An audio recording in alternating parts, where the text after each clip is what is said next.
tardes, mi nombre es Raimis Navarro Lapa. Por representación a mi grupo, el grupo número 3, somos de la institución de la Universidad Continental. Somos del curso de Derecho Penal, parte general, y vamos a realizar preguntas que estén relacionadas del tipo del ABR. Consiguiente, pido por favor que se presente usted, por favor. Gracias. Mi nombre es Elizabeth Malasca Aguilar, fiscal adjunta superior de la Fiscalía Superior Penal de Tarma, del Distrito Fiscal de Junín. Ya, muy amable, vamos a pasar con las preguntas.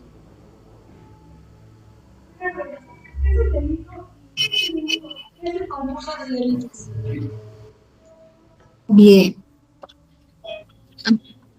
Bien, a ver. Un delito es un comportamiento de una persona, ¿no? Ese comportamiento de una persona en realizar un hecho ilícito o un hecho contrario a la ley. Y este comportamiento, por ser un hecho contrario a la ley, va a tener una sanción. Y esta sanción va a ser una penal. Y esa sanción penal es una privación de la libertad, sea efectiva, sea suspendida, depende de las investigaciones, del proceso y de lo que se haya actuado en él, ¿no? Y además esta acción o este comportamiento tiene que ser típico, antijurídico y culpable para poder ser sometida justamente a esa sanción penal.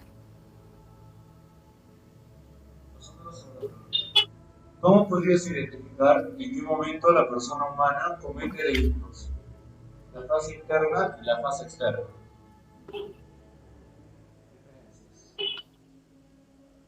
Bien, a ver. En cuanto a tu pregunta, ya la Sala Penal, la Suprema, el Tribunal Constitucional y muchos juristas han identificado desde mucho tiempo atrás así que dos fases, la que acaba de mencionar, ¿no? Que son la fase interna y la fase externa. Cuando hablamos de la fase interna, hablamos de lo que es la ideación, la planeación, la resolución. Cuando hablamos de la fase interna, hablamos de que esta parte no puede ser sancionable. El pensar en que voy a realizar un delito es un hecho o una conducta del ser humano que no puede ser sancionable.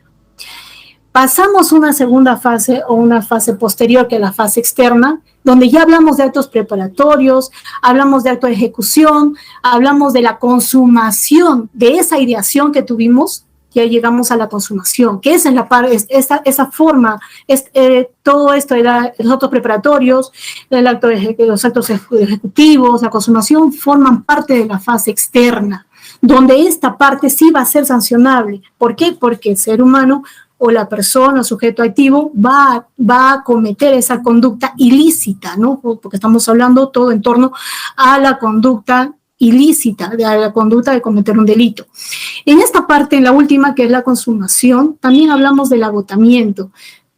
¿Cuál es la diferencia entre esta parte de la consumación y el agotamiento, que solo es un hilo nada más, en que cuando, por ejemplo, hay un típico ejemplo de que es delitos contra la administración pública, que tiene que ser cometido por funcionario público, en el caso de que sea, por ejemplo, un delito de cohecho, y que sea que hayas pedido, como funcionario público, ¿vio? Que hayas pedido a un tercero un donativo, un bien para ti, para uno mismo o para un tercero. Esa es la consumación, pero el agotamiento, en este ejemplo, es de que con esto que te has lucrado, ya lo hayas gastado, ya lo hayas dispuesto, ya haya servido ya para ti, aparte de la consumación, ¿no? Ya por eso es que solo hay un pequeño límite entre la consumación y el agotamiento. Y justamente todas estas conductas son sancionables para el derecho penal. Continuando con la tercera pregunta, ¿cuáles serían los factores criminógenos, endógeno, exógeno y o mixto que motivan la comisión de los delitos? Cuando hablamos de factores criminológicos, no, siempre recordamos a Lombroso, ¿no? Cuando él nos decía en sus teorías de que determinada persona, la persona con determinadas características físicas es delincuente, esta persona con determinadas físicas tiene otro tipo de características. No evitamos pensar en él. Sin embargo, hoy por hoy, esta parte de que es parte del campo hereditario. Prosiguiendo con la siguiente pregunta, ¿cree usted que el legislador del Código Penal identificó adecuadamente los atenuantes y agravantes en la comisión de los delitos? Para esta parte sí. Yo sé que muchos de mis colegas tal vez tendrán una opinión contraria a la mía, pero para mí sí. Y es más, aquel Ministerio Público, el fiscal de primera instancia, el encargado de iniciar la investigación y de llevar a cabo con todo el proceso en primera instancia, utiliza esta base, ¿no? El artículo 46, 46A, B, C, D, F, agravantes, atenuantes. Más aún si se tiene en cuenta que en nuestro propio Código Penal también ya tenemos figuras procesales en las que tienen sus propios agravantes, ¿no? Por ejemplo, el robo simple, robo agravado. Yo creo que sí el legislador ha tomado en cuenta todos los agravantes, ha identificado adecuadamente tanto agravantes como atenuantes en este artículo 46 y los subsiguientes.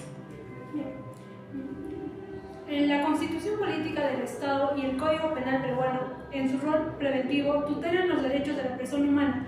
¿Qué opinión le parece ello? Por supuesto que sí. Nuestra Constitución Política, en sus dos primeros artículos, plantea, ¿no?, la defensa de la persona humana. Nos plasma los derechos fundamentales que la persona humana tiene. Como uno de ellos es el fin supremo de la sociedad, del Estado.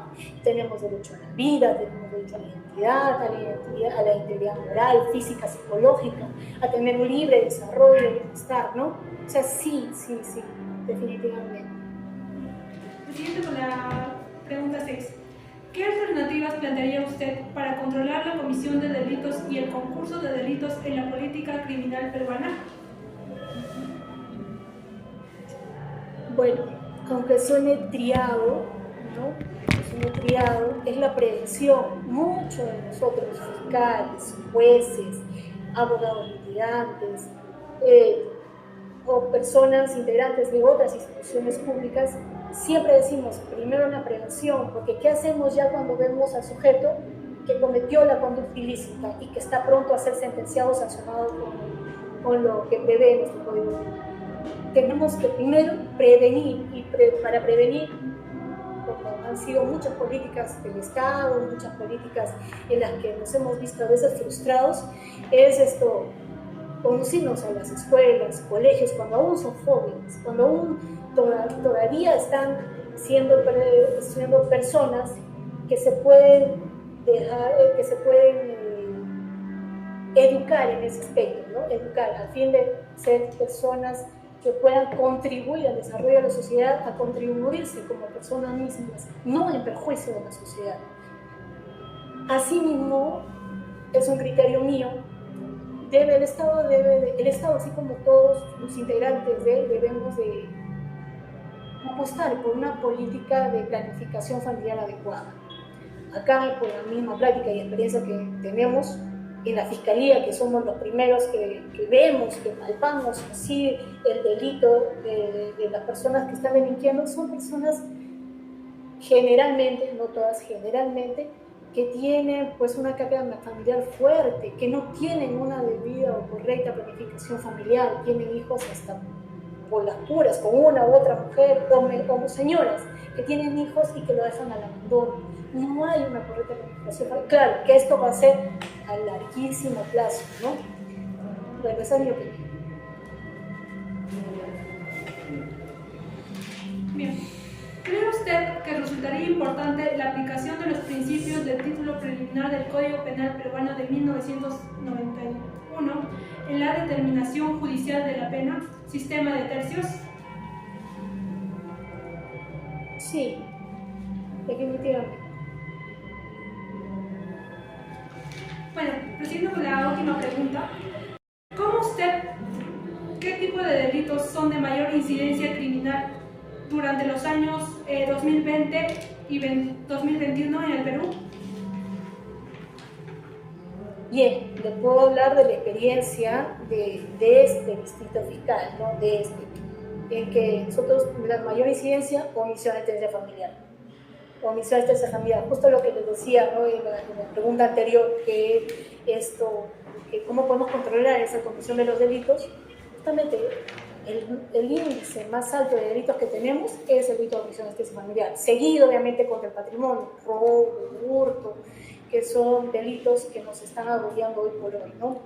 Y sumado a eso también lo que es los derivados de la ley 30.364, que debido no solo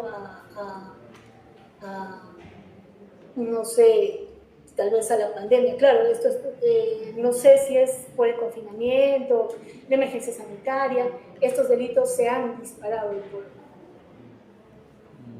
Muchas gracias por la entrevista, Lisbeth. Muy amable. Muy amable. Muchas gracias. Ya, chicos, gracias. Ya, muy amable.